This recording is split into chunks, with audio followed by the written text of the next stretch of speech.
إن الحمد لله نحمده ونستعينه ونستغفره ونعوذ بالله من شرور أنفسنا ومن سيئات أعمالنا من يهدي الله فلا مضل له ومن يضلل فلا هادي له وأشهد أن لا إله إلا الله وحده لا شريك له وأشهد أن محمدا عبده ورسوله أما بعد فإن أصدق الحديث كتاب الله وخير الهدي هدي محمد صلى الله عليه وآله وسلم وشر الأمور محدثاتها وكل محدثة بدعة وكل بدعة ضلالة وكل ضلالة في النار. Donc on continue Inch'Allah Ta'ala cette série intitulée L'ornement précieux des époux vertueux, et c'est le 10e cours, et on va continuer donc où on s'est arrêté la semaine dernière, bi'idnillahi ta'ala wa bi'awnillah azza wa jal. On a parlé d'un sujet la semaine dernière, et qui était le mariage avec ce qu'on appelle al-kitabiyya. Al-kitabiyya, qui est bien sûr la femme qui fait partie donc des gens du livre. Et donc par conséquence, la juive ou la chrétienne. On avait rappelé que al-asl, kama jaa fi al-Qur'an, wal-muhsanatu min alladhina utul kitab min qablikum. C'est-à-dire donc, d'après ce verset, Allah Azza wa Jal nous a autorisé de nous marier avec les femmes des gens du livre. Al-kitabiyya. Ça c'est la permission. Wal-muhsanatu min alladhina utul kitab min qablikum. Et on avait vu que certains savants, de nos jours, bien entendu ici, al-hasab al-waqi', par rapport à l'actualité, c'est-à-dire par rapport à l'époque où on vit, il déconseillait de se marier avec ce genre de femmes, et bien entendu, le fait de déconseiller, cela était bâti, ou cet avis était bien bâti, par rapport à ce qui est le plus courant, al-aghlab. On a même vu que certains savants, comme Cheikh al-Albani, rahmatullah alayh, ils n'envoyaient même pas la permission. Comme il dit dans une de ses cassettes, fi silsilat al-Huda wa al-Nur, à la cassette numéro 523, il dit la yajuz. Dans une autre cassette également, où on lui demande, lorsqu'il a dit qu'il détestait cela, est-ce que c'est détester min bab al-tahrim, fa'ajab al-na'am, c'est-à-dire il a répondu par oui. Par rapport à cela, bien entendu, ça ne fait pas partie, ou un avis comme celui-là, pour bien le faire comprendre, ça ne fait pas partie de ce qui rentre dans rendre illicite ce qu'Allah Azza wa Jal a rendu licite. Et ça on l'avait expliqué la semaine dernière, pour ce qui est de cette question-là, et je pense qu'elle est plus qu'évidente aujourd'hui pour tout le monde. Mais là on va insister pour bien faire comprendre. C'est par rapport à l'état des choses, et plus précisément la situation de ces femmes-là, on appelle le kitabiyya. Et le cheikh, bien entendu, lorsqu'il répondait, et lorsqu'il parlait, c'était pour ce qui est plus précisément de ceux qui vivent en Europe. C'est de façon générale également, mais plus précisément pour ceux qui vivaient en Europe, parce que les questions venaient de là, dans la plupart des cas. Et le cheikh a insisté par rapport au verset, qui est également une des conditions qui va être demandée ici. Lorsqu'il a dit, lorsqu'Allah subhanahu wa ta'ala il dit dans le verset wal muhsanatu min alladhina utul kitaba min qablikum. Wal muhsanat, c'est-à-dire donc des femmes qui ne prennent pas des amis, et des femmes bien entendu qui ne sont pas des femmes qui commettent la fornication, l'adultère. Tayyib. Et bien entendu, lorsqu'on poserait la question, et dans les sociétés que l'on connaît, surtout en Europe, si on demandait l'état ou la situation de ces femmes, dans la plupart des cas on répondrait que ce sont des femmes qui ne remplissent pas cette condition. Wallah al-musta'an.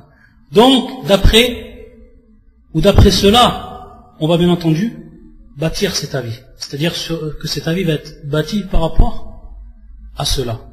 Taïb. Donc ça, c'est tout simplement en regardant la situation actuelle et l'état des choses. Taïb. Mais bien entendu, si la personne trouvait une femme parmi les gens du livre, qui est d'une bonne éducation, une éducation qui a été suivant la religion chrétienne, où il y a une application, ce qu'on appelle bien entendu un iltizam, alors dans ce cas-là, bien entendu, on revient à l'asl, c'est-à-dire à l'origine même du hukm, et qui est al-ibaha, qui est donc la permission. Et bien entendu, à condition que cette femme-là ne soit pas une femme qui commet la fornication, qui prend des amis, etc. Chose donc qui est plus que rare de nos jours dans ce que l'on peut voir dans la société. Et personne ne pourra contredire cela. Sachant que même pour le musulman, et ça on l'avait vu, ou plutôt même pour la musulmane, et ça on l'avait vu dans un de nos cours, qu'il n'est pas permis aux musulmans de se marier avec une femme qui commet le zina, qui commet l'adultère parmi les musulmanes, comme on avait vu l'avis de l'imam Ahmed, comme on avait vu dans le verset. Taïb. Donc, min bab aoula, donc encore à plus forte raison pour ce qui est bien entendu de al-kitabiyya. Donc c'est pour bien comprendre ce qui a été dit la dernière fois, pour pas qu'il n'y ait une ambiguïté par rapport à la compréhension de cela. Ensuite, également une autre question qui va se poser par rapport au mariage. Et c'est ce qu'on appelle al-zawaj biniyat al-talaq, c'est-à-dire se marier en ayant l'intention de divorcer. Cette question-là, elle a été traitée par les savants, parmi les salafs et ceux qui sont venus après. C'est pour ça que l'imam Al-Uthaymin, rahmatullah alayhi, disait min al-ma'rouf, min madhab al-imam Ahmed, anna al-zawaj biniyat al-talaq muharram, wa annahu dakhil fi nikah al-mut'ah. Il disait donc qu'il est connu de l'imam du madhab de l'imam Ahmed, rahmatullah alayhi, que le mariage avec l'intention du divorce est interdit, et que cela rentre dans ce qu'on appelle nikah al-mut'ah, c'est-à-dire donc bien entendu le mariage de jouissance. Et on va revenir à cette question-là plus précisément. À la kulli hal, pour ce qui est de cette niya, pour ce qui est de cette intention, il faut savoir que cela peut arriver d'une personne qui, durant une période de sa vie, comme par exemple un musulman qui viendrait étudier dans un pays non musulman et qui aurait peur de la fitna, qui aurait peur donc de tomber dans une fitna, et qui se marierait avec la niya, durant cette période-là, de ensuite divorcer. C'est-à-dire que durant cette période-là, il va se marier avec cette femme, et il va donc se protéger de tomber dans le zina de par ce mariage, et ensuite, lorsqu'il revient par exemple dans son pays, il va donc la divorcer. La première remarque que l'on va faire par rapport à cela, qui est une remarque qui est très utile, c'est que pourquoi mettre en avant cette niya? Pourquoi mettre en avant cette condition, ou arfouane, cette intention? Et ici on n'est pas dans la condition, bien entendu. Cette intention. Parce qu'on va voir que la différence, justement, entre nikah al-mut'ah, c'est-à-dire le mariage de jouissance, et cet acte-là, de se marier avec cette intention, la différence qu'il y a donc entre les deux, c'est que dans l'un, il va apparaître cette condition. La condition qui va être posée donc, fi zawaj al-mut'ah, ou nikah al-mut'ah, qui est donc le mariage de jouissance, et qui a bien entendu été aboli, et donc il n'est plus permis de pratiquer, c'est qu'il va apparaître dans les conditions al-muddah, c'est-à-dire le temps de ce mariage-là. Donc c'est une différence qu'il y a essentielle entre le mariage qui va être fait de par cette niya, de par cette intention, et le mariage qui dit de jouissance. Donc ça n'apparaît absolument pas dans la condition, mais ça va rentrer dans la niya de la personne. Pour revenir à ce qu'on dit, si on posait la question inverse et on disait à cette personne, pourquoi toi, donc dans ce cas, le cas qu'on vient de citer, pour par exemple un étudiant qui viendrait dans un pays étranger à lui, qui aurait peur de tomber dans le zina, de par la fitna qu'il y a devant lui, et ce qui ne serait pas habitué lui dans son pays d'origine, la question donc qu'on lui poserait, pourquoi mettre cette intention? Pourquoi mettre cette intention? Pour bien faire comprendre, pour bien comprendre la question de base. Pourquoi mettre cette intention, qui est donc l'intention du talaq, c'est-à-dire de divorcer? Pourquoi cela? Parce que la question qui se poserait, si après la période qui se terminerait, par exemple de ses études, ça c'est un titre d'exemple, il peut y avoir beaucoup de situations, c'est un titre d'exemple, pour bien comprendre. Si à la fin de son parcours scolaire, il revient chez lui.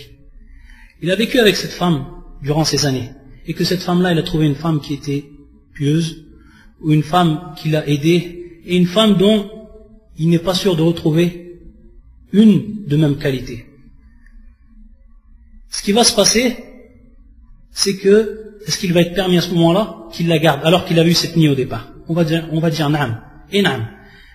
On va pas regarder par rapport au niveau donc du contrat de mariage, on n'a pas regardé par rapport à cette intention. Donc il peut très bien la garder, même s'il a eu cette niya. Donc c'est comme ça qu'on pose en fait la question. C'est-à-dire que la personne, elle se marie avec une autre, de peur de tomber dans la fitna. Mais pourquoi elle va mettre donc cette intention-là? Pourquoi placer dans son cœur cette intention? Alors que peut-être cette femme-là, il va l'aimer, et qu'à la fin, il va rester avec elle, et jamais il ne concevra de la divorcer. C'est ce qui peut arriver, et c'est ce qui arrive beaucoup de fois. Donc ça, c'est déjà une première remarque que l'on fait. Mais pour ce qui est donc de la personne qui voudrait, par exemple, à titre d'exemple, jouir uniquement, et ne pas regarder, par exemple, qui n'est pas concerné par le fait de tomber dans la fitna, ou etc., ou qui soit déjà marié, etc. Si on regarde donc, pour ce qui est de ce mariage-là, est-ce qu'il va être halal ou haram? Est-ce qu'il va être autorisé ou non autorisé? Donc on va le regarder maintenant d'un aspect de la jurisprudence. Est-ce qu'il va être autorisé ou est-ce qu'il va être interdit? Donc on a vu la parole de Cheikh Al-Uthaymin, qui lui bien entendu voit l'interdiction. Et donc beaucoup de savants voient l'interdiction. Et pour répondre à ceux qui pourraient dire que pour ce qui est des conditions du mariage, jamais il n'est advenu l'intention de rester avec cette femme-là. Donc on pourrait répondre de cette manière-là, c'est-à-dire répondre à ceux qui disent que c'est interdit, de dire qu'au niveau des conditions, il n'a pas été demandé à la personne qu'elle ait une niya, c'est-à-dire une intention, de rester avec elle tout le temps.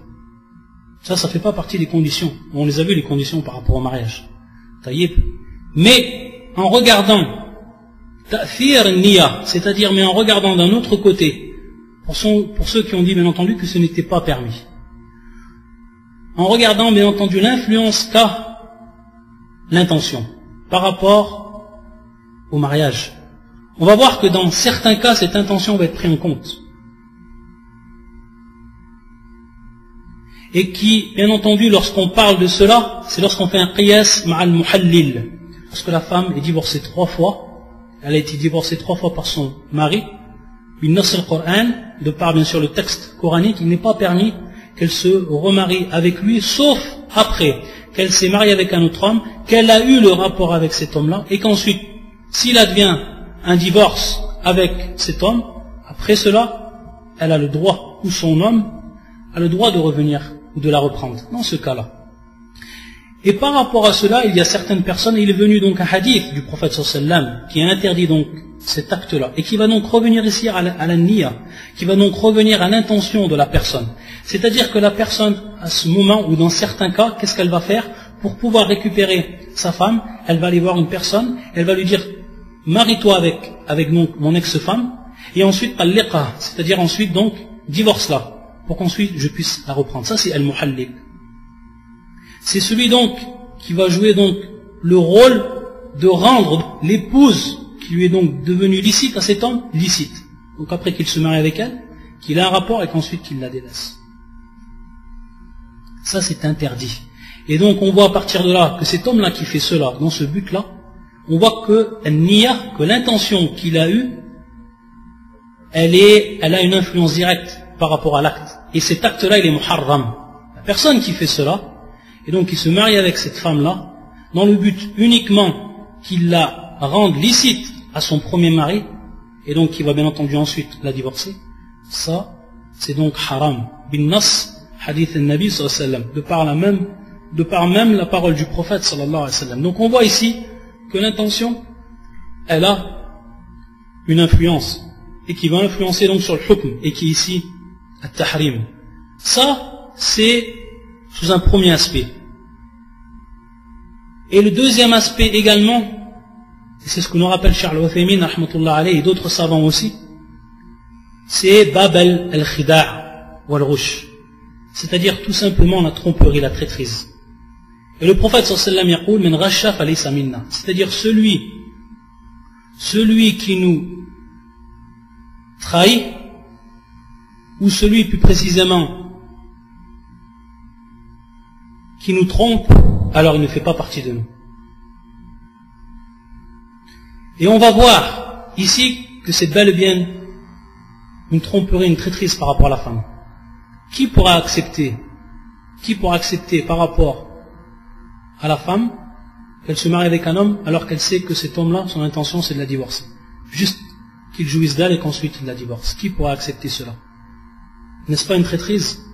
Donc sous cet aspect-là, également ça devient muharram, comme nous le rappellent les savants.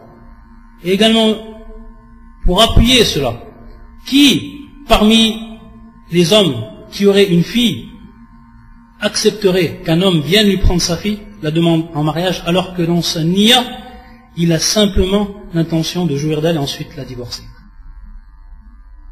Est-ce que cela fait partie de ce que tu aimes pour ton frère?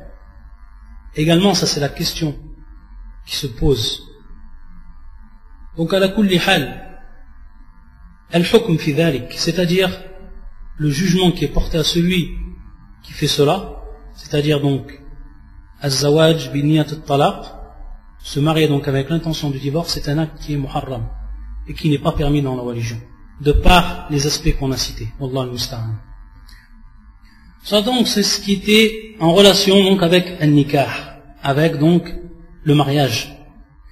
Et également, lorsqu'on avait parlé de al-mahr, lorsqu'on avait parlé de ce qui concerne donc la dot, il y a également une chose qu'il faut préciser et qui est importante, c'est que Jumhur et l'ulama, la plupart des savants, que ce soit l'imam Abu Hanifa, l'imam Shafi'i, l'imam Ahmad et d'autres encore, disent que la femme n'a rien à préparer ou n'a rien à prendre de sa dot pour préparer donc le mariage. Et donc lorsqu'on dit bien entendu préparer le mariage, que ce soit par rapport à le repas de noces, que ce soit également après, pour ce qui est donc de préparer la maison, etc. Et comme on l'avait cité, que cette dot c'est son droit à la femme, entièrement, et de manière absolue. Et donc que cet argent lui revient à elle, et qu'elle n'a pas à prendre de cet argent, sauf bien entendu si elle le fait de son plein gré et de bon cœur, elle n'a pas donc à prendre pour préparer l'appartement ou pour préparer tout ce qui rentre dans les préparatifs. Ça c'est à l'homme. Et c'est pour ça qu'Allah subhanahu wa ta'ala yaqul askinuhunna min haythu sakantum min wujdikum. Askinuhunna min haythu sakantum min wujdikum. C'est-à-dire donc donnez-leur abri, asile, donc donnez-leur leur maison ou leur asile où vous avez habité. Donc habitez-là, habitez-les où vous avez habité. Et bien entendu, suivant votre facilité, min wujdikum, par rapport, bien entendu, votre facilité, ce qui vous a été rendu facile. Voilà yukallifullahu nafsan illa wus'aha, c'est-à-dire qu'Allah azza wa jalla ne cherche pas une âme de ce qu'elle ne peut. Donc, par rapport à cela, ça revient à l'homme et non à la femme. Également, lorsqu'on avait parlé la semaine dernière des repas du noce ou du repas des noces, on avait vu, ou on le cite, si on n'a pas vu, c'est qu'il est permis également, pour ce qui est de al-walima, de la faire sans viande. C'est-à-dire qu'il n'y ait pas de viande et de choses qui sont simples pour la personne qui n'a pas les moyens. Et ça, min hadith Anas, radiyallahu ta'ala anhu, que le prophète sallallahu alayhi wa sallam a fait sa walima lorsqu'il s'est marié avec Safiya et qu'elle était constituée de dattes et d'autres nourritures qui étaient des nourritures de base de ce temps-là, et qu'il n'y a pas eu donc de lahm, qu'il n'y a pas eu donc de viande, ce qui était bien entendu de leur temps quelque chose qui était mukallaf, c'est-à-dire quelque chose qui était mukallaf, c'est-à-dire imposant. Taïb. Ensuite, un autre point également que l'on cite est quelque chose donc que l'on rappelle à ceux dont Allah Azza wa Jal leur a donné ou leur a fait largesse, ceux qui ont des biens, ceux qui sont riches, c'est d'aider justement dans ce cas-là les gens à préparer, ceux qui eux n'ont pas les moyens, à préparer donc al-walima, de préparer donc les repas des noces, les aider. Ça c'est venu également dans la sunna du prophète sallallahu alayhi wa sallam, lorsqu'il avait demandé le prophète sallallahu alayhi wa sallam, Man kana indahu fadlu zad falyatina bih, lorsqu'il avait dit, et c'était également durant son mariage avec Safiya, qu'il avait demandé aux gens, si quelqu'un bien entendu a ce qui est en plus par rapport à sa nourriture, alors qu'il nous l'apporte. Donc il est bien pour ceux qui sont riches d'aider, et par rapport à cela ils ont une grande récompense d'aider ceux qui sont pauvres par rapport à leur walima, etc. Et c'est pour ça qu'on verra qu'ensuite, dans les doigts, il y a les doigts ou les invocations qui sont donc pour les mariés, mais également les invocations qui sont de façon plus générale pour ceux qui ont été à l'origine de ce repas et qui ont été à l'origine donc de cette fête. Donc ceux qui ont ceux qui ont donc donné les biens pour que cela préparé. Donc ces doigts-là va venir également ou va concerner également ces personnes-là de façon plus générale. Donc il y aura des doigts ou des invocations pour les mariés et pour ceux qui ont également aidé à préparer cette fête et ce repas des noces. Et donc justement pour ce qui est des doigts que l'on dit, donc les invocations que l'on dit lorsqu'on est invité, nous, à ce repas de noces, les invocations qui sont connues et dont toutes celles qu'on va citer sont authentiques dans la sunna du prophète sallallahu alayhi wa sallam, c'est bien entendu premièrement la dua la plus connue. Barakallahu lak, wa baraka alayk, wa jama'a baynakuma fi khair. Ça bien entendu c'est c'est la dua que l'on dit à celui qui vient de se marier. Donc ça c'est l'occasion pour lui dire cette dua. Et c'est celle donc qui va être spéciale pour les deux mariés. Barakallahu lak, wa baraka alayk, wa baraka alayk, wa jama'a baynakuma fi khair. Wa baraka alayk, wa jama'a baynakuma fi khair. Et également donc, pour ce qui est des invocations qui sont, on va dire, plus générales, et qui sont non seulement ce jour-là, mais également pour tous ceux qui nous invitent à un repas. Et wallahi, il faut y donner une grande importance à ces doigts, sachant que la personne, lorsqu'elle t'invite, lorsqu'elle te propose ce bien, et qu'elle fait cela par amitié, fraternité, sache que le minimum que tu peux lui rendre, c'est cette doua, et qu'il entende cette doua, et qu'il se réjouisse de cette doua-là, que ce soit donc le jour du repas des noces ou un autre repas dont il t'aura invité. Donc ça c'est des doigts qui sont plus générales. Et parmi ces doigts, Allahumma aghfir lahum, warhamhum, wa barik lahum fima razaqtahum. C'est-à-dire donc, Allahumma, c'est-à-dire, on demande à Allah Azza wa Jal qu'il leur pardonne, et qu'il leur fasse miséricorde, et qu'il leur donne donc la baraka, la bénédiction, par rapport à ce qu'il leur a pourvoyé comme bien.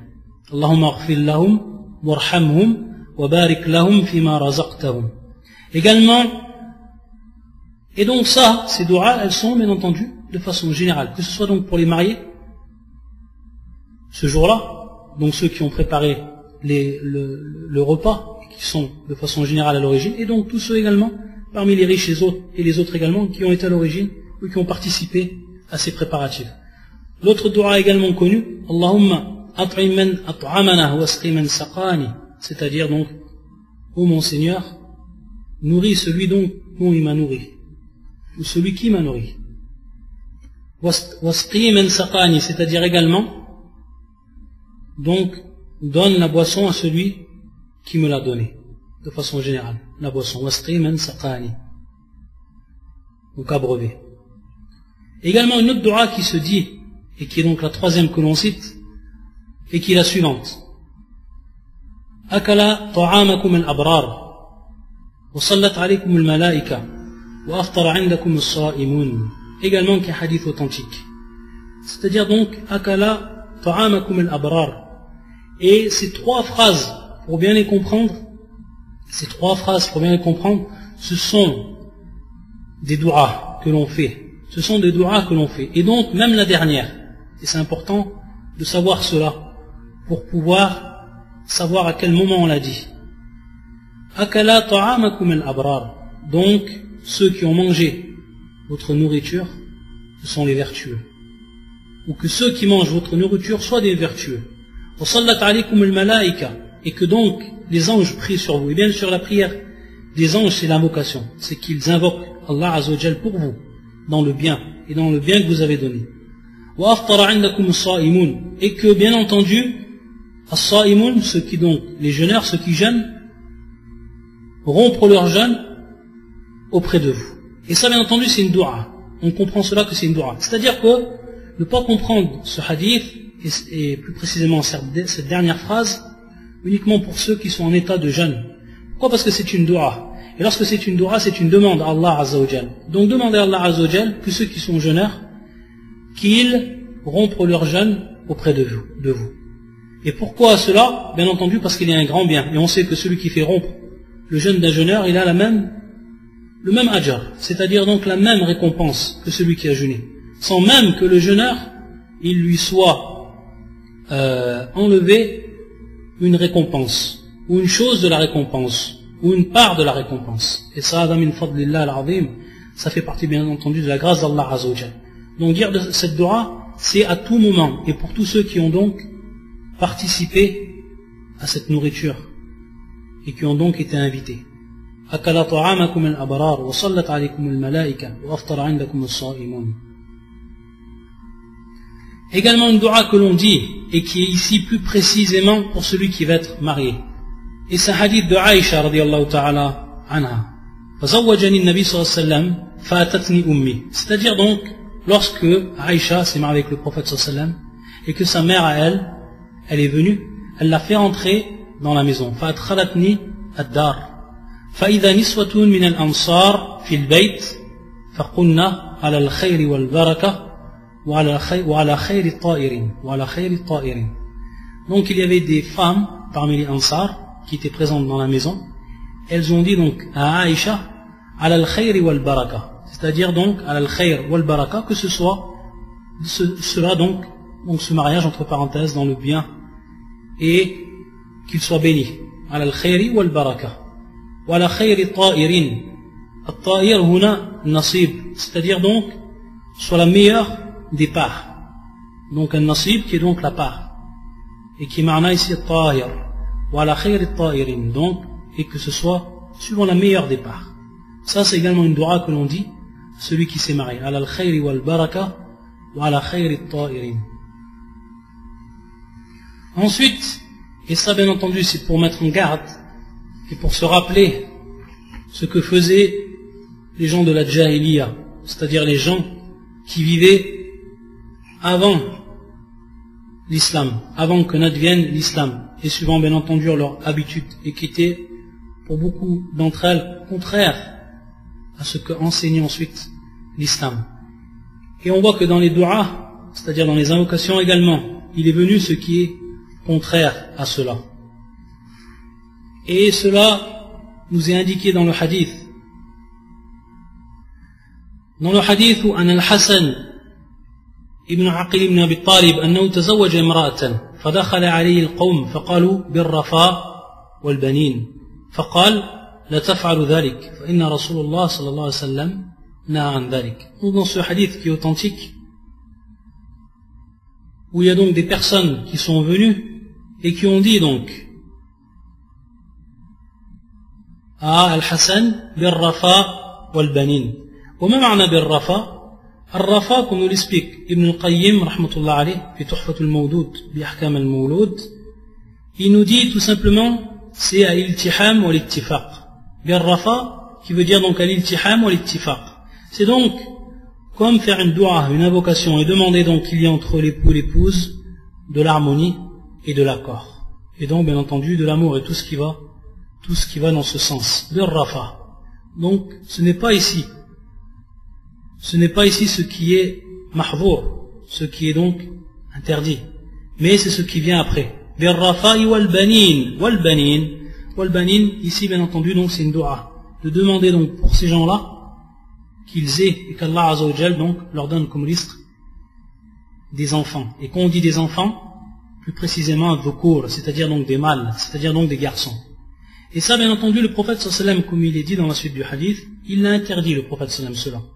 Pourquoi? Parce que dans le temps de la Jahiliya, bien entendu, on sait que les hommes ou que le mujtama, la société de façon générale, la société des Arabes, donnait toute l'importance aux hommes, ou plutôt aux garçons, contrairement donc aux filles. Ils détestaient les filles et ils aimaient les garçons.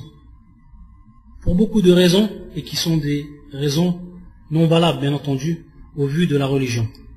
Et dont le prophète sallallahu alayhi wa sallam, de par la descente de cette religion de l'islam sur lui, a abrogé. Et donc, le prophète sallallahu alayhi wa sallam, parmi ces interdictions qu'il nous a émis, cette interdiction de dire cette dua à ce moment-là, donc, qui vient au moment donc du mariage, et d'invoquer à la personne, ou de demander à Allah Azza wa Jal qu'il donne comme risque les garçons. Et donc ici uniquement les garçons. C'est pour ça qu'ensuite Ibn al-Qayyim il dit que la personne, si elle veut faire une invocation donc d'ordre général pour les mariés, qu'elle demande pour lui les enfants de façon générale, que ce soit donc garçons ou filles, sans faire une distinction. Mais si elle fait une distinction, alors ici elle rentre dans le nahi, elle rentre bien entendu dans l'interdiction. Donc on n'a pas à faire de distinction. Et si on a à faire une dua qui concerne cela, alors qu'elle soit de façon générale, qu'elle concerne aussi bien les garçons que les filles, ou qu'elle concerne aussi bien les filles que les garçons. Et également ce que l'on cite, et qui rentre également dans ce qui est permis lors du repas des noces, c'est que la mariée elle-même serve les invités. Et cela est pris bien entendu d'un hadith authentique du prophète sallallahu alayhi wa sallam, rapporté par l'imam Muslim et l'imam également le Bukhari fi Adab al-Mufrad, où Abu Saïd al-Sa'idi, lorsqu'il s'est marié bien entendu avec sa femme, radiyallahu ta'ala anhuma, et que le prophète sallallahu alayhi wa sallam a assisté, donc al-walima, il a assisté à cette walima de ce mariage-là. Il faut savoir que sa femme, son épouse, donc Usayd, c'est elle qui a servi le prophète sallallahu alayhi wa sallam. Elle avait donc préparé une sorte de boisson à base de tamr, c'est-à-dire donc de date, et elle l'a servi. Elle a servi au prophète sallallahu alayhi wa sallam cela. Et c'est pour ça, comme il est venu donc في لفظ الحديث فلما فرغ النبي صلى الله عليه وسلم من الطعام أماثته له فسقته. Donc elle lui a servi cette boisson. Et c'est pour ça que l'imam al-Bukhari, rahmatullah alayh, dans le titre qu'il a donné à ce hadith, il a dit باب قيام المرأة على الرجال في العرس وخدمتهم بالنفس. C'est-à-dire donc ce qui est venu par rapport à l'accomplissement de la femme du service qu'elle va faire donc pour les hommes durant al-urs, donc durant la fête du mariage. Et donc elle fait bien entendu elle-même. Cela donc c'est permis. Mais, comme nous le rappellent beaucoup de savants, c'est-à-dire lorsqu'on est sûr d'être loin de toute fitna. Ça c'est déjà une première condition qui est posée par rapport à cet acte-là. Et la deuxième condition qui est plus qu'évidente, c'est que cette femme-là, bien entendu devant celles qui vont être par rapport à elle, à janib, qui vont être donc étrangers, c'est qu'elle s'habille conformément à la législation. Et comme cela est connu. Comme cela est connu, sans rentrer dans les détails et faire un cours, comme la femme doit être habillée suivant les règles présentes dans le din, dans la religion, dans l'islam. Donc également, ça c'est une condition pour que cela soit permis. Et donc, lorsqu'on a vu tout ce qui est en relation avec al-urs, ce qui est en relation avec al-walima, et avant cela, bien entendu, le mariage. Donc le mariage, alhamdulillah, comme on l'a vu suivant la sunna du prophète sallallahu alayhi wa sallam, il s'est fait. Ensuite, il y a eu le repas qui s'est fait. On a vu également, pour ce qui est de al-walima, pour ce qui est du repas, pour ce qui est de la fête, on a vu que cela se faisait de façon générale suivant al-urf, c'est-à-dire suivant al-urf, c'est-à-dire l'habitude des gens, l'habitude de al-mujtama'. Tayyib, au moment que tout cela est fini, alors bien entendu il y aura ce qu'on appelle Laylatul Zifaf. Donc la première nuit que va passer l'homme avec sa femme. Et par rapport à ça, et on sait que l'islam, elle a été parachevée sur le prophète sallallahu alayhi wa sallam, et que c'est une religion qui est complète, qui n'a rien oublié. Rien oublié. Tout a été dit pour ce qui est donc de l'affaire de musulman et de ce qu'il a besoin dans sa vie de connaître. Le prophète sallallahu alayhi wa sallam, tout le bien qu'il a su, il nous l'a indiqué. Donc même cette layla, même donc cette nuit, il y a des sunnahs à respecter, pour ceux qui veulent suivre la sunnah. Et il y a également, et pour rentrer dans ce qui est de la relation, il y a des choses qui sont permises et des choses qui sont interdites, que le Coran nous a mis en évidence et que la sunna du prophète sallallahu alayhi wa sallam également nous a mis en évidence. Et c'est ce qu'on va rentrer, ou dans le sujet qu'on va rentrer, durant donc ces prochains cours. Et le premier sujet qu'on va aborder, c'est par rapport à ce qu'on appelle le tazayyun, le fait de se faire beau, ou de se faire belle, pour ce qui est donc de l'homme, et pour ce qui est de la femme. Donc s'embellir, pour ce qui est donc de l'embellissement, cela concerne, bien entendu on va penser le plus souvent directement à la femme, mais ça concerne également l'homme, parce qu'il est venu bien entendu par rapport à la sunna. Et lorsqu'on parle de l'embellissement par rapport à l'homme, la femme non seulement elle se fait belle pour son homme, mais également l'homme il se fait beau par rapport à la femme. Lorsqu'on dit l'embellissement de l'homme, c'est bien entendu différent de ce qui est de la femme. Est connu de tout le monde. Mais il faut savoir pour ce qui est de l'homme, ça va plus rentrer bien entendu dans ce qui est de an-nadafa, pour ce qui est donc de la propreté. Également pour ce qui est du parfum. Et également pour ce qui est donc d'avoir des habits qui sont propres, des habits qui sont beaux, na'am.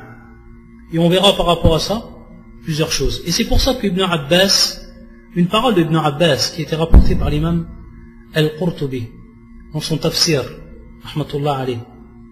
وابن عباس رضي الله تعالى عنهما يقول إني لأتزين لامرأتي كما تتزين لي. Il dit Ibn Abbas, dans ce athar qui est rapporté de lui, je me fais beau pour ma femme comme elle se fait belle pour moi.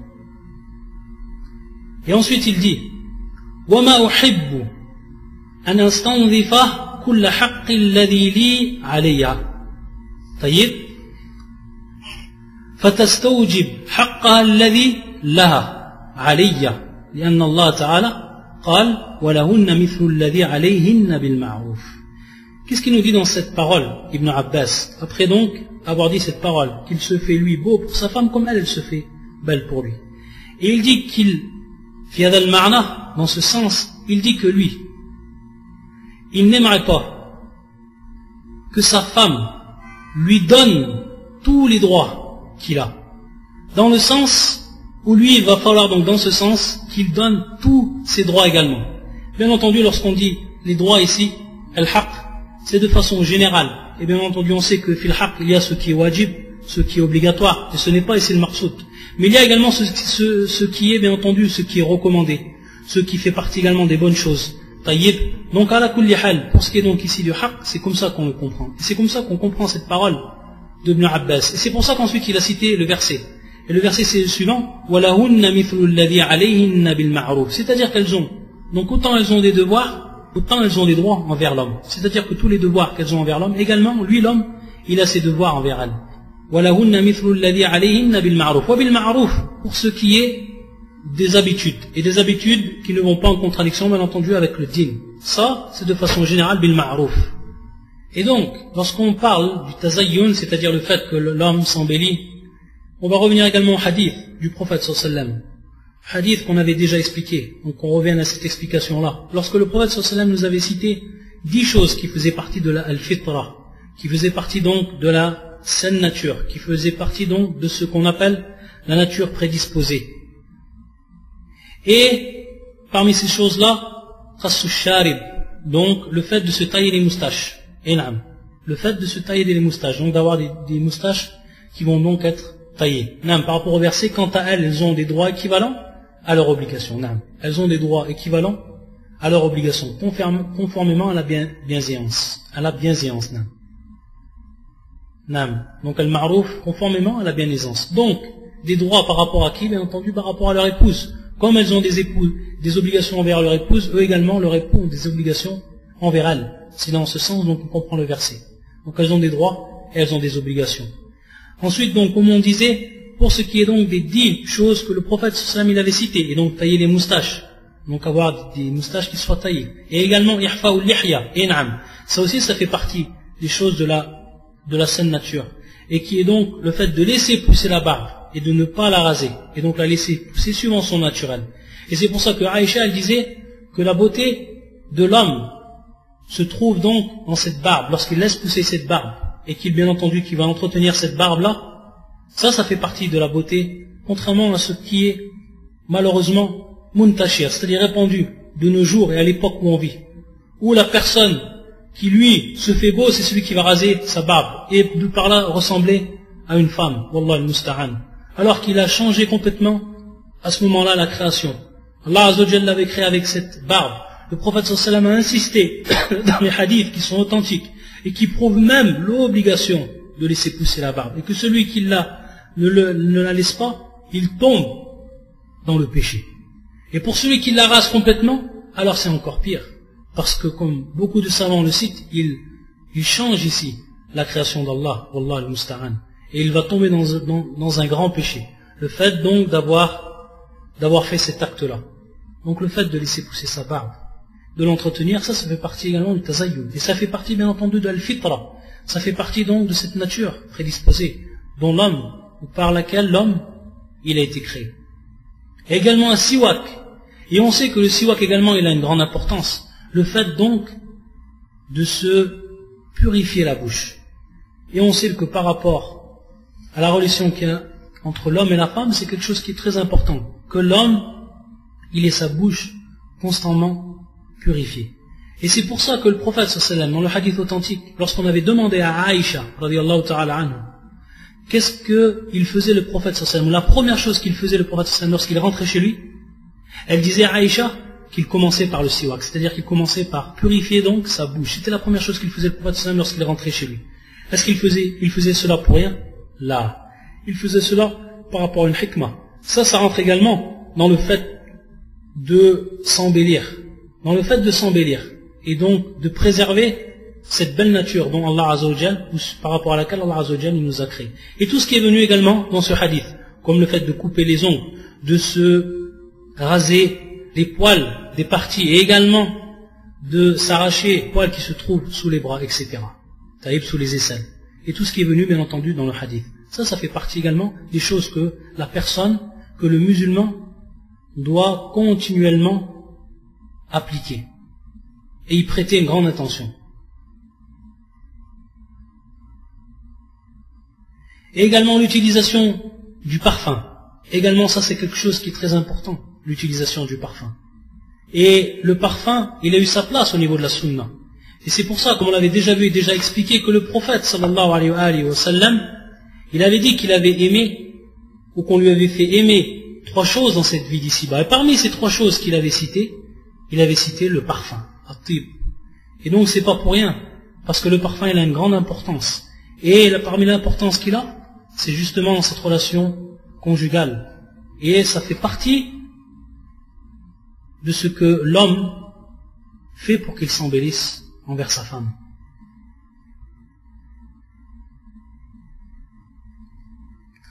Taïb. On va s'arrêter ici, Inch'Allah ta'ala. Et sachant donc que le prochain cours, on parlera donc pour ce qui est donc de l'embellissement de la femme. Qu'est-ce qui lui est permis? Ce qui lui est également interdit. Ce qui lui est permis, ce qui lui est interdit, ce qui lui est également mustahab, ce qui lui est conseillé. Et on verra donc par rapport à ce sujet-là. Et on parlera également pour ce qui est de al-jamal. Parce que lorsqu'on a parlé de l'embellissement, on reviendra également sur ce sujet, al-jamal. Et on verra également, c'est-à-dire donc la beauté, on verra donc également une belle parole et un beau texte d'un des grands chirs de l'islam, Ibn al-Qayyim al-Jawzi, rahmatullah alayh, qui va nous parler donc de ce sujet-là. Wallah al-muwaffiq, subhanakallahumma bihamdika, ashhadu an la ilaha illa anta, astaghfiruka wa atubu ilayk.